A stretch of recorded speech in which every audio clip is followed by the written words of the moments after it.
हरे कृष्ण। एक राजा ने सारे मंत्रियों को बुलाया, कहा आज मुझे अकेला छोड़ दो, मैं एकांत में रहना चाहता हूं और कोई भी मुझसे मिलने ना आए, कोई मुझसे मिलने नहीं आएगा।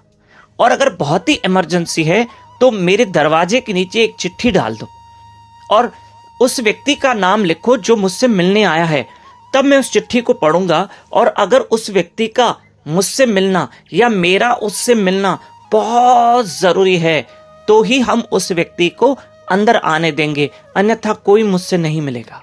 और बहुत अर्जेंट हो, बहुत इमरजेंसी हो, तभी वो व्यक्ति मुझसे मिल सकता है, पर उससे पहले दरवाजे के नीचे एक चिट्ठी डाल देना उसके नाम की।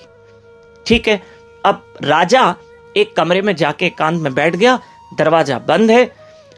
अब मंत्री बाहर खड़ा है, ध्यान से सुनना। मंत्री बाहर खड़ा है। दोपहर के समय में एक व्यक्ति राजा से मिलना चाहता था। उस व्यक्ति का राजा से मिलना बहुत जरूरी था। पहले तो मंत्री ने उस व्यक्ति को 10 बार रोका, लेकिन वो व्यक्ति कहता है मिलना बहुत जरूरी है, इसलिए कुछ करो। मंत्री ने पूछा भाई आपका नाम क्या है? तो मंत्री ने एक चिट्ठी पे नाम लिखा और कहा राजा ये व्यक्ति आपसे मिलना चाहता है। और मंत्री ने दरवाजे के नीचे वो चिट्ठी डाल दी। राजा ने उस चिट्ठी पढ़ी। अब राजा ने देखा फलाना व्यक्ति और ये मुझसे मिलना चाहता है, इसका मिलना जरूरी है।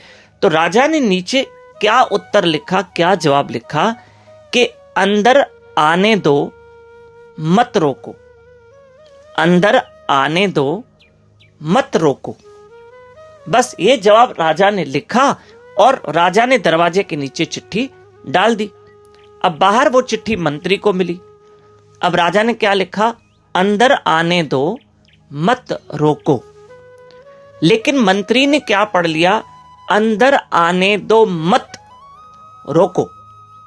अंदर आने दो मत, अर्थात इसको अंदर आने नहीं देना, इसको मत आने देना अंदर।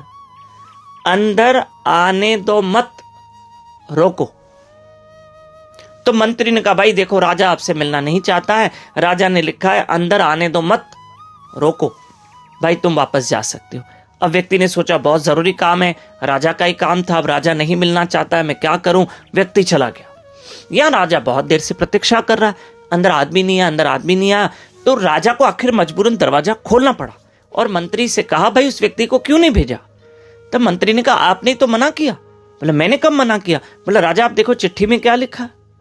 बोले भाई मैंने लिखा है अंदर आने दो मत रोको, अंदर आने दो मत रोको, बाहर मत रोको उसको, अंदर आने दो।